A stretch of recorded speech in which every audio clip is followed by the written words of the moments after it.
وما اقولكوش بقى على الركنه دي.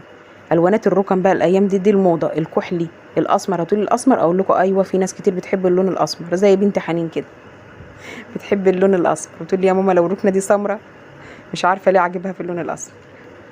بصوا بقى، واللون السيلفر واللون الرمادي دول بصوا اللي نازلين موضه موضه بصراحه، حاجه حلوه قوي قوي بجد. وبجد الوانات كده راقيه والوان هاديه وحلوه بصراحه. الركنه بتاعتي دي بصوا، بخش الاوضه ديت بحس ان انت داخله في حته تانية خالص بعيده عن الشقه. زي ما انتوا شفتوا قبل كده، اللي متابع معايا واللي لسه داخله جديد، انا اللي عامله الاوضه دي يا جماعه، انا اللي مبيضاها، وانا اللي عامله كل الابتكارات اللي فيها دي. فبرضه قولوا له ايه رايكم، انا ست موهوبه ولا لا؟ حاجات بسيطه، بقلل الامكانيات والله هتغيري حاجات كتير. لو عايزه تبيضي الاوضه بتاعتك، بتجيبي جردل كده او المجمع، بتشوفي مثلا حجم الاوضه عندك قد ايه وبتجيبي على قدها، واعملي وغيري الالوانات، وممكن تعملي اوضه اوضه.